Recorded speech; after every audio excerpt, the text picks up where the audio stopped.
Okay, here we go, part 2. Picked up traces of other cores while the kid was out.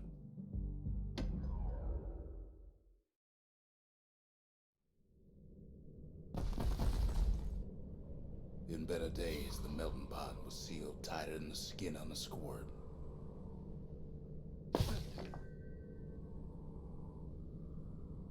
I've got my trusty hammer.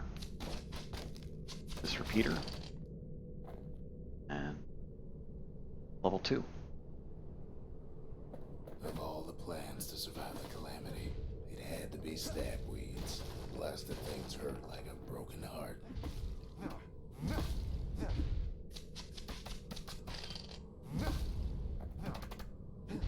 If there's a core, he figures it ought to be deeper down.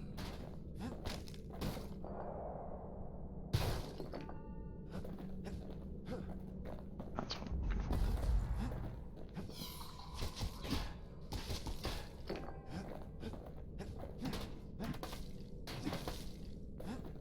But you can counter pretty much everything with the shield. Stab weed like there's gonna be a prize for it. Core stuck inside one of those fancy cages.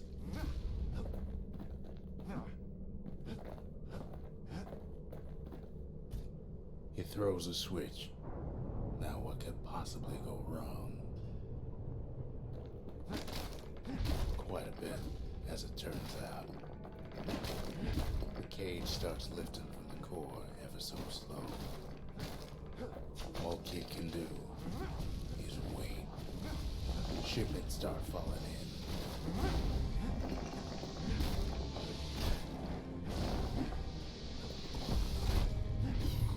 Not every squirt's born bad. Some spring to the kid's defense. Judging by the movement of the cage, it's gonna take a little while.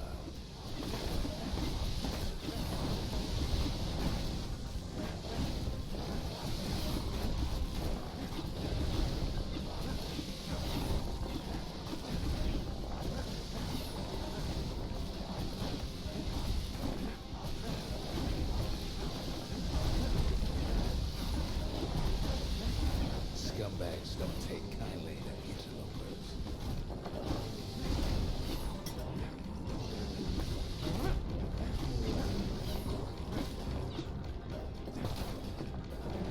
Even some gas fellas take his corner. Birdie pop that mean old foreman.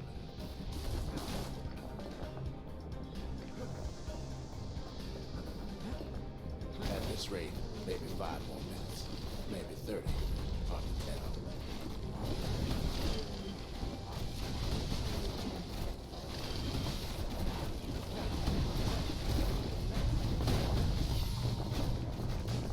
Squirts get real territorial around the core. Then a shipment of free samples shows up.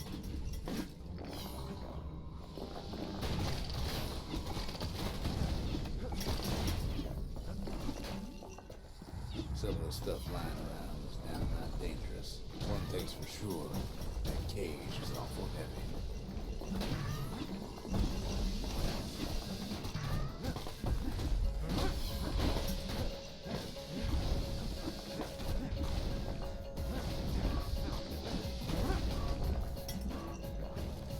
It's a troublesome scene to be sure.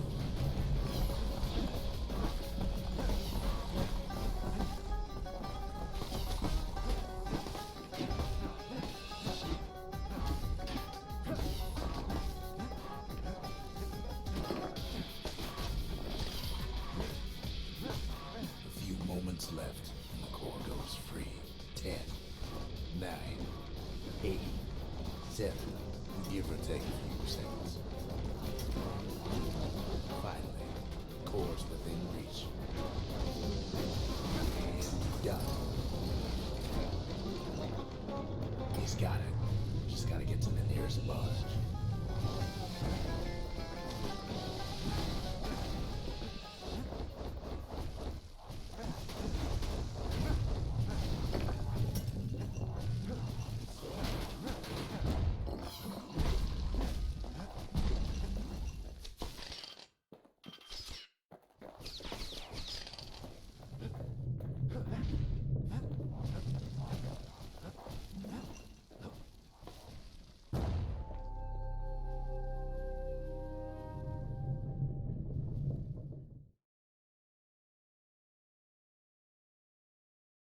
I still remember the look on his face after that one.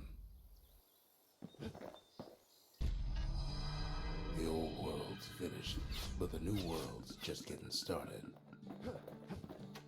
Folks voyaged across the boundless sea to found Caelandia. It was good living here for a while.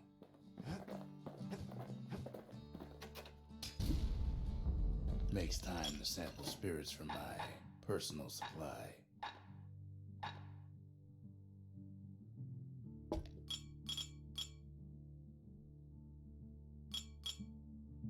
This drink is probably not very good at this level, but it's pretty good later on. There's another drink, Life Wine, that lets you continue with 1 health if you would otherwise have died. And another one further, Stabsynth, that automatically creates little needles when you get hit. So if you're lucky, with a combination of lifesteal and life preservation and retaliation, and heal just 1 health and reactivate the lifeline as long as you get any form of healing. Require just another hit to die, and that is kind of necessary if you're going to go for 10 idols in the shrine. This drink isn't necessarily required, but it's pretty handy. Where whiskey has no scent, but tastes like a peppered boot heel, is not for everyone. Turns out those old bones still have some spark in them.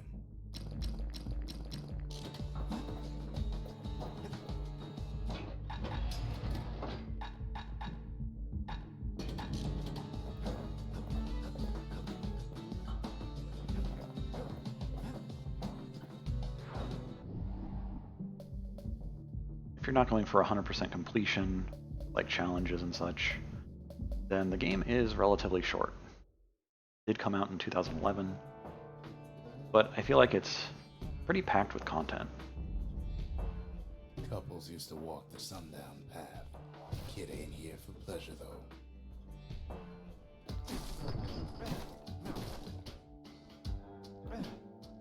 But a lot of the content is optional, being there's 4 dreams that you can go into, and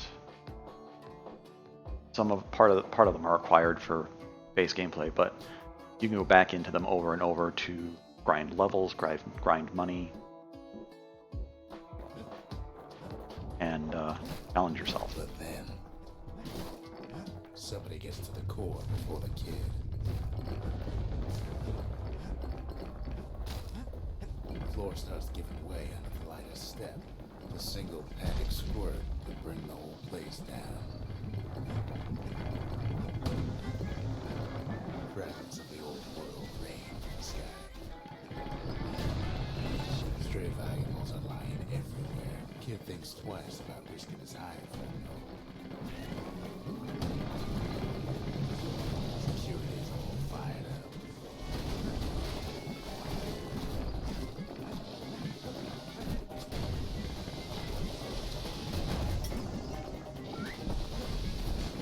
See, the path was intended for leisurely strolling and such. Not so much for noise and tomfoolery. Sky bridges link the path together. One of them bridges whips the kid along. Finds a spyglass, like the ones they'd use to search the stars. But calamity changed everything, even where the wind blows.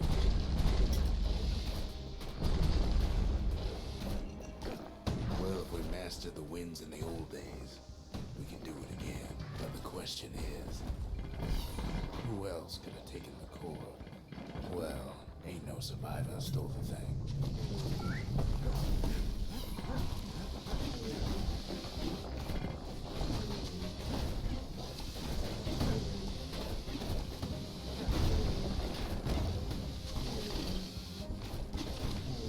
Scumbag ate it by mistake. Tough break. Unlike the kid, that core ain't coming back.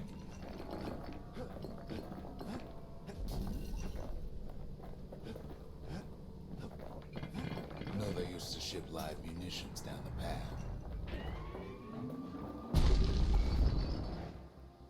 He's wise to toss those things plenty far away.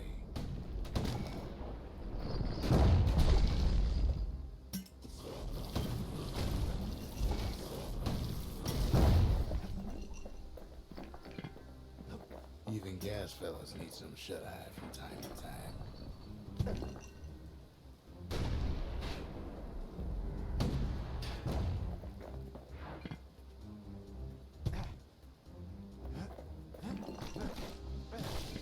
They get real cranky when you wake them up.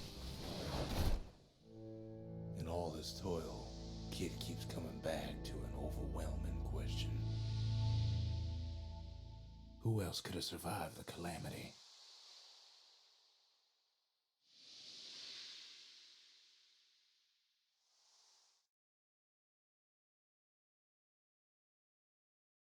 So he didn't find a core that time, but that ain't about to stop us. We could always see the stars. We just never could reach them, no matter how high we built.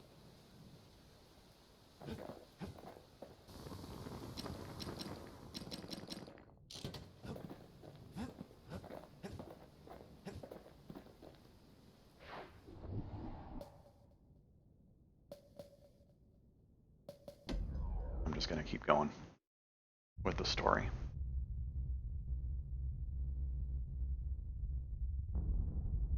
The dead welcome him with open arms. The calamity took everybody after all. Kid sees it plain, frozen faces all around.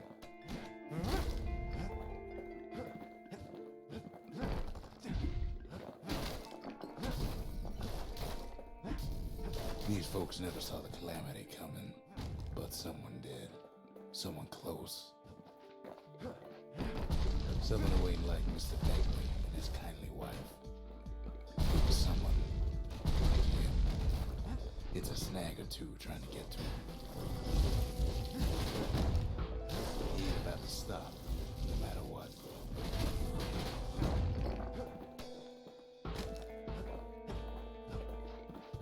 He's got so many questions after all.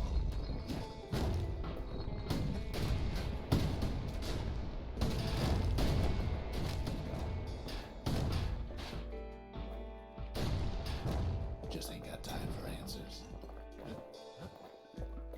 The Thunder Brothers didn't make it. They never saw what it was like beyond the walls. Nor did the Bird Boy. Didn't make it. The Jawsons, they didn't make it.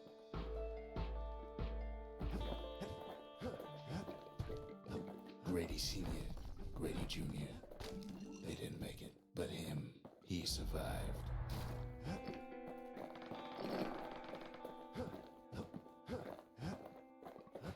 Just think, without that man, we wouldn't be here right now, would we?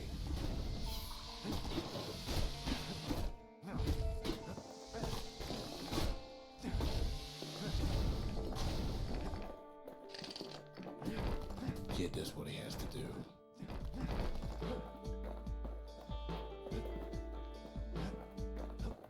And then, what do you say to a man who's seen too much?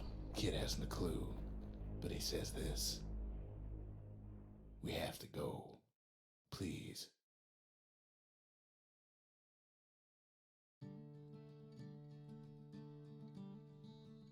He's a proper gentleman, that man. His name is Zolf. No hiding he's an Ura. Folks like him ain't never been a common sight in Caelondia. He's relieved to see a living face or two. The kid and I introduce ourselves in kind. Both to him and to each other for the first time. For Zolf, Caelondia was like a second home. He's real worried about his first home too, far to the east. We all lost loved ones in the calamity, he says. I don't know how I'm gonna go on without mine. Zolf offers to help me plot the skyways for the kid. At least the calamity hasn't touched the stars, he says. He was born in the Tazzle terminals.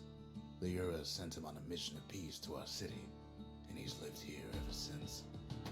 We fought the Ura decades ago, but that was then. Things are different between us now.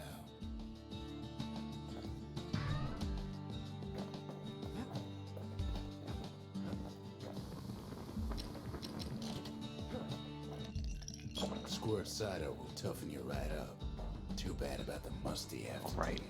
Kid ain't finished here yet. The cores. They remember. That's why this place is coming together. That's why things are gonna be alright.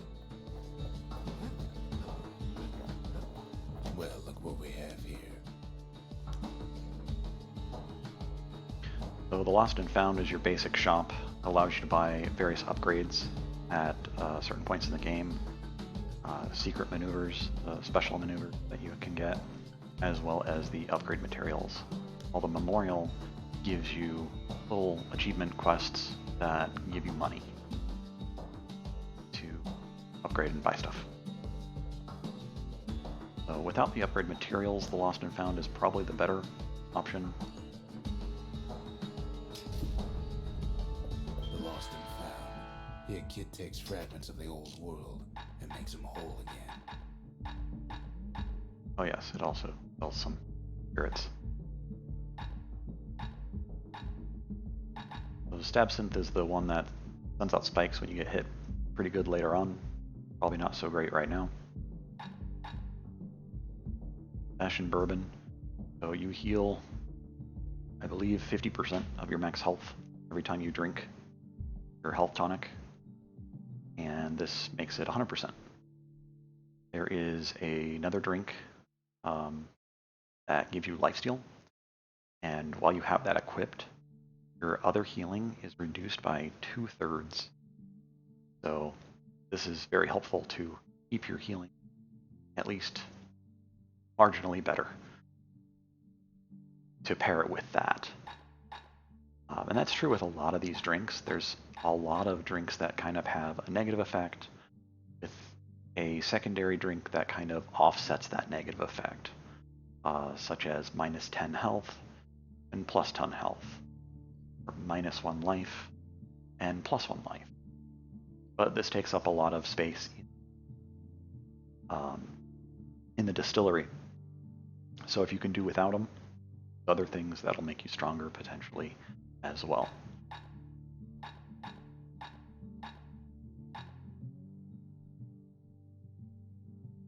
So I am going to buy this for later. Fragments, and the Bastion makes it good as new. This for now.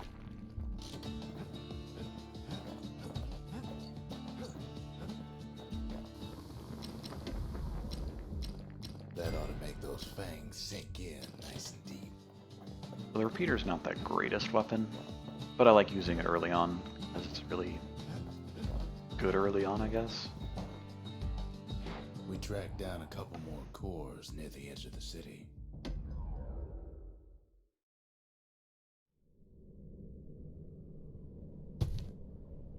No use praying to the gods these days. No time for it either. Pith Orchard. Place is a dead end in more ways than one. Folks used to make pilgrimage here to pay their respects to Pith, the bull. Well, the gods are long gone now. I'm The not sure Orchard which way is core is long gone too. There's nothing there.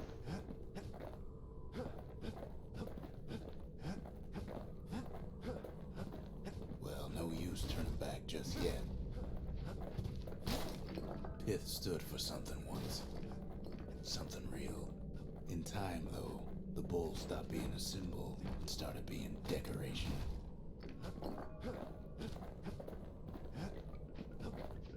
Pith makes a decent scarecrow, at least.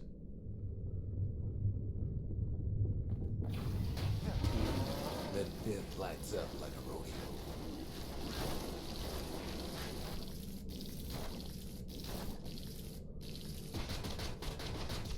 Ain't easy punching through his body. Kid breaks him to bits.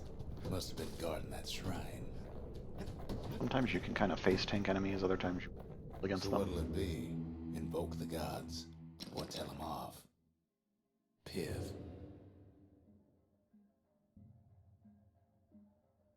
So Pith increases the movement and attack speed of enemies. I believe this is actually double, so this is pretty strong.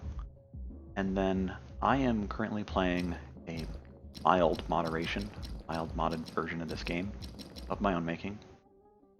You can go into the XML files, JSON files and whatnot of the game, and you can change some values here and there pretty easily. I've made every single one of these gods to be 10%. Some of them are 5%, some of them are 10%. If you have all 10 activated in the base game, it would be 75% bonus experience and bonus money.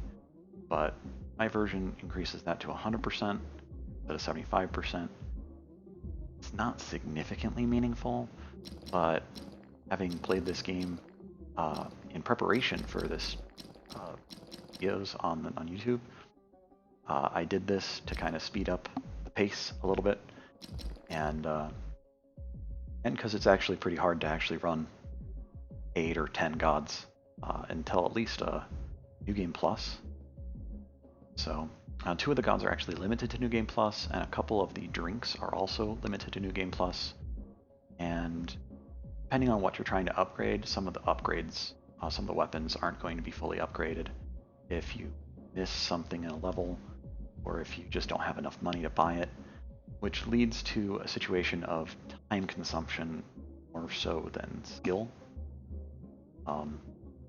So you'll have to do the challenge streams over and over and over to get any significant value of either experience or money. And even at 100% of very little is still very little, so some of that is not the most efficient use.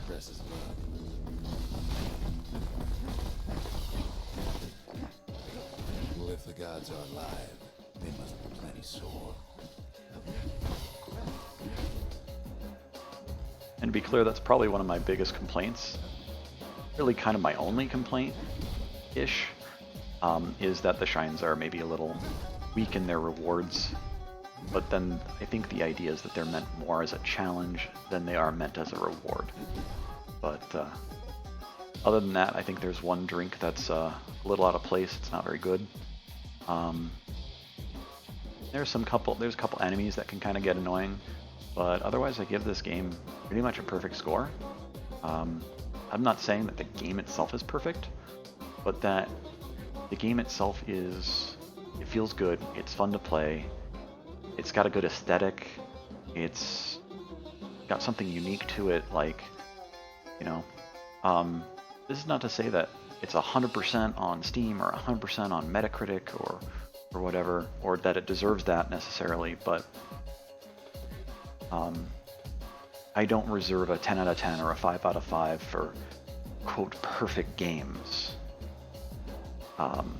But games that kind of feel complete, like they've done everything that they intended to do, and they've done those things well, while still being fun, and maybe the right length of time to play. So Bastion, for me, it's a relatively short game. It kind of encourages you to play New Game Plus. I have never played New Game Plus until this year, in practice of playing the game a little bit before filming these videos. So I've actually had quite a bit of fun in New Game Plus. 10 gods all the way through. It's challenging, but you get into a rhythm, you figure out what weapons work, and you just kind of move through. So New Game Plus is actually a lot harder. You have naturally all the gods enacted. New Game Plus itself doesn't do much to the game. You have to activate the gods in the shrine, the idols in the shrine. Let's continue. Kid ain't never seen windbags that quick. Maybe old Pith put a scare in him.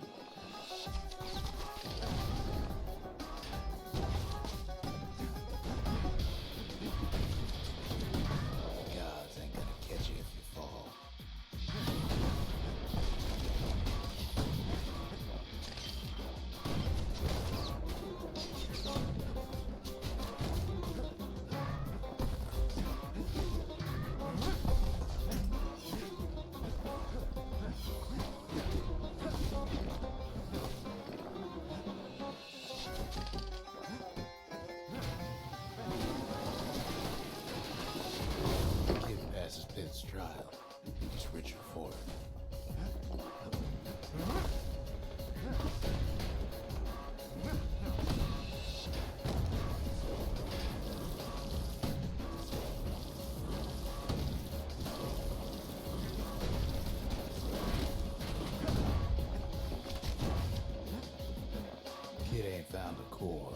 At least he found Zolf's precious shrine. There's some. The gods don't care about trinkets, but the kid ain't no god.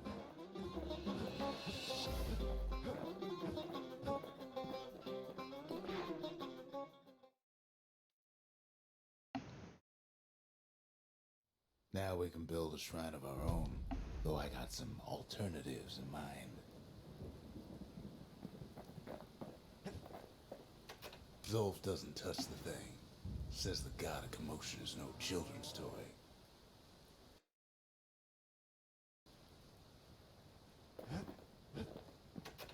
The Ura feared the gods. We turned them into toys, put their faces on our walls.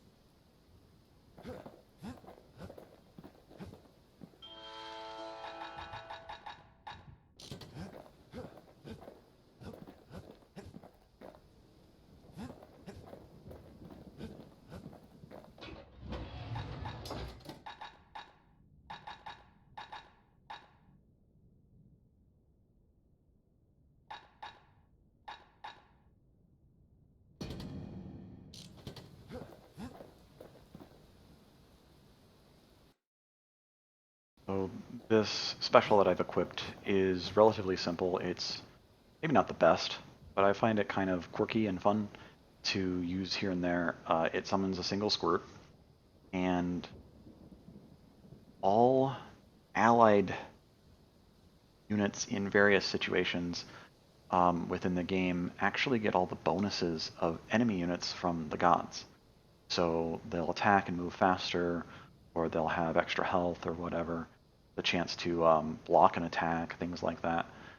So while it doesn't scale well itself, the ability, it kind of scales up with the difficulty settings of shrines. So, it's interesting.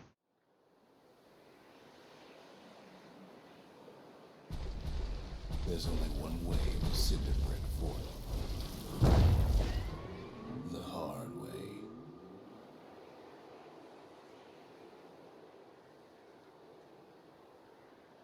Okay, we're coming up on almost 30 minutes. I'm going to stop the video and break this up so that we don't have crazy long, hour-long videos.